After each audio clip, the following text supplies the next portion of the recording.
రాయలసీమ అంటే అందరికీ గుర్తుకు వచ్చేది అక్కడ జరిగే ఫ్యాక్షన్ గొడవలే. కానీ అక్కడ కానవచ్చే ఆధ్యాత్మిక పరిమళాలు తెలుగు రాష్ట్రాలలో మరెక్కడా కానరాదు. పవిత్ర దేవాలయాలకు, ఆధ్యాత్మిక నిలయాలకు పుట్టినిల్లు రాయలసీమ. రాయలసీమలోని ఉన్న ప్రాచీన దేవాలయాలు మన దేశ హైందవ సంస్కృతికి నిలువుటద్దంగా ఉన్నాయి. ఈ ప్రాంతాన్ని పాలించే ఆయా రాజుల కాలంలో అభివృద్ధి చెందిన ఈ ఆధ్యాత్మిక ధామాలను అభివృద్ధి చేసుకుని ఆధ్యాత్మిక టూరిజంను మరింత ప్రోత్సహించడం ద్వారా మన ప్రాంత అభివృద్ధికి సహకరిద్దాం. ఈరోజు మనం కదిరి శ్రీ లక్ష్మీ నరసింహస్వామి దేవాలయం గురించి చర్చించుకుందాం. తెలుగు రాష్ట్రాలలో ఉన్న నవ నరసింహ ఆలయాలలో ఒకటిగా విరాజిల్లుతున్న ధామం కదిరి శ్రీ లక్ష్మీ నరసింహస్వామి ఆలయం. అతి ప్రాచీనమైనది ఈ దివ్య క్షేత్రం. ఇది రాయలసీమలోని అనంతపురం జిల్లాలో కల కదిరిలో ఉంది. పూర్వం ఈ ప్రాంతాన్ని ఖాద్రి అని పిలిచేవారు. ఖా అంటే విష్ణుపాదమని, అద్రి అంటే కొండ అని అర్థం. కాలక్రమంలో కదిరిగా పిలువబడుతూ వచ్చింది.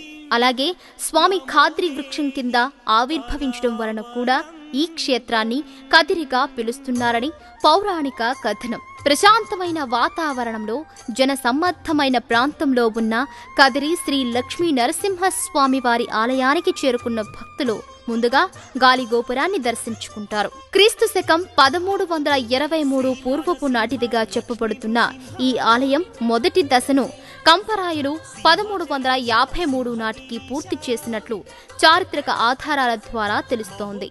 రెండవ దశ నిర్మాణాలను హరిహరరాయులు 1386 నుండి 1418 మధ్యకాలంలో పూర్తి చేశారు. అలాగే మూడవ దశ నిర్మాణాలను శ్రీకృష్ణదేవరాయలు 1509 నుంచి 1529 సంవత్సరాల మధ్యకాలంలో పూర్తి చేశారని చారిత్రక ఆధారాల ద్వారా తెలుస్తోంది.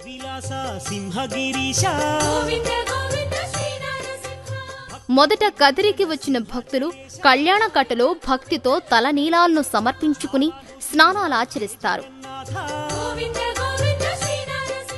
తరువాత ప్రధాన ఆలయ ప్రాంగణంలో కుడివైపు భాగాన కోదండ రామాలయం దర్శనమిస్తోంది. గర్భాలయంలో కొలువైన సీతారామచంద్ర స్వామిని దర్శించుకున్న భక్తులు అనంతరం నాగులకట్టకు చేరుకుంటారు.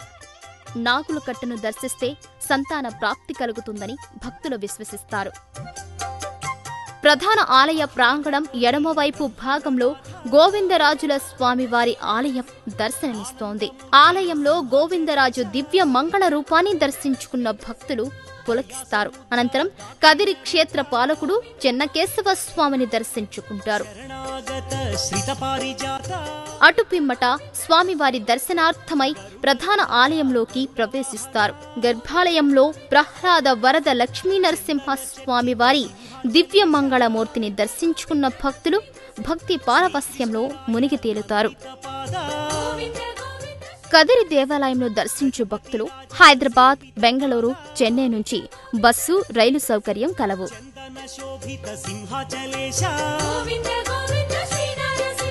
చందన ప్రియా సింహగిరీశ